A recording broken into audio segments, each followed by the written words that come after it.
How can I prepare for getting hit by a bus? As a member of small teams, I had significant responsibility. Whether driving progress by organizing meetings or maintaining, creating, understanding a large percentage of specific technical information, I often had such responsibilities. Sometimes I was the only person working on technical aspects of the project. This happened on a variety of types of work. Sometimes it was programming projects as a sole coder with several non-technical people. Sometimes it was analyzing or compiling technical information, and sometimes preparing technical data and presentations. Sometimes I was project-led and effectively the go-between person for all those involved. I was really good at my responsibilities doing this and continued to get them assigned to me. I developed a niche skill set and was enjoying work. Life was great. Then, I got hit by a bus. Such a tragedy. It was too early to be taken from this world. As I later floated through the hallways of my old workplace, I found I had not done a good job preparing my team for my untimely departure. No one else on the team was familiar with the tools I was using like I was. No one else understood, even at a superficial level, the technical information. I wanted to reach out and answer those questions, such simple questions. But alas, my disembodied spirit was doomed to float voiceless. I was left wondering, what could I have done? What did I miss? How could I have changed things for these poor souls? In seriousness, the above is a huge problem working in engineering. When you work on cross-functional teams, it's hard to keep the rest informed about the details of what you are doing. It is easy to be a black box of magic for the team. Worse, you often possess specific skill sets which are not easily documented, and may involve hours upon hours of training or learning systems. My question is, how should I function on a team as the sole technical contributor to avoid problems arising from my sudden departure, not necessarily only as a software developer? If you work in an environment where policy is lax, so junior devs can simply not bother to submit documentation changes, relevant documentation updates should be mandated alongside every branch merge, peer review is missing, so senior devs are caught out during spates of understandable laziness, and/or documentation is stored separately from code, so it can easily be lost, then it is also important to consider whether the environment can be changed so that these problems are made not so. Otherwise, all your effort writing documentation may be for naught. That said, I wouldn't always go so far as to call it a personal responsibility. Ultimately, if the teams are improperly managed and/or organized, then that is not your responsibility. In the case that you move on to a new job, I would just hand over my completed documentation and think, well, if you can't use and maintain this properly, then that's your fault, now good luck. That line of thinking doesn't really hold in the hit by a bus case, though, where you may be in the process of instigating such policies but haven't quite got it done yet. For this scenario, I would simply suggest that you encourage management and your senior devs to begin taking this stuff seriously as soon as possible. Do nothing differently. Work as though you are not going to be hit by a bus tomorrow.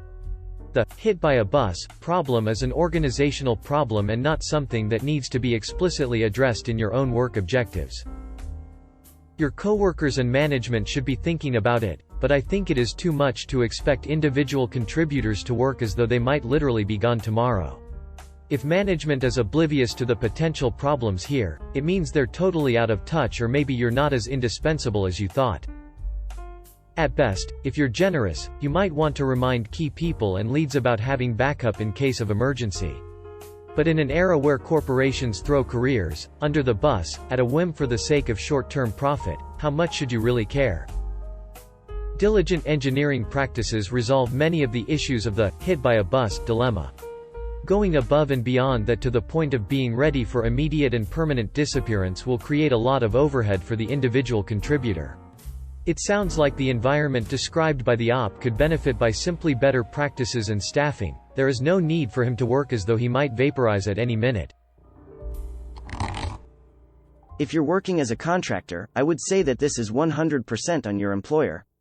Tell them that accomplishing the goals they have set for you means that other things that you think should be considered goals aren't being done. Ask them if they want to adjust your goals.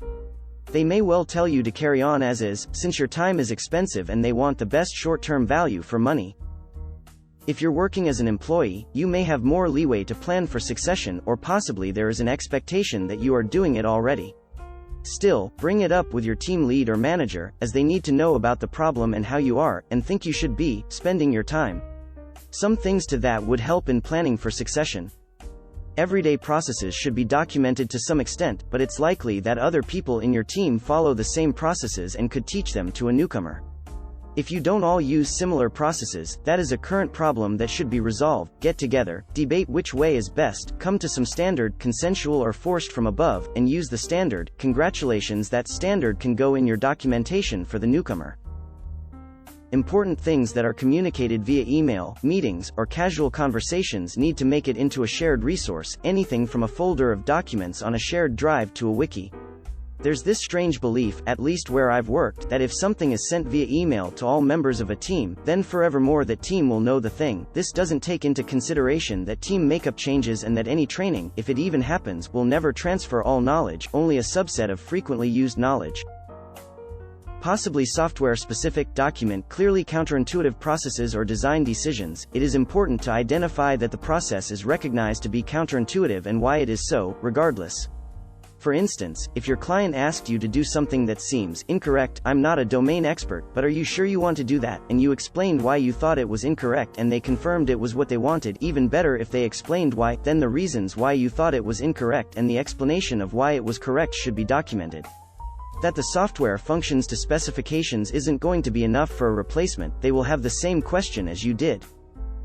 For any problem that you encounter that takes a lot of time, research to resolve, document the problem, the symptoms, the shortened path to the solution, i.e., knowing what you know now, what was the quickest path from identifying symptoms to a solution, and the solution.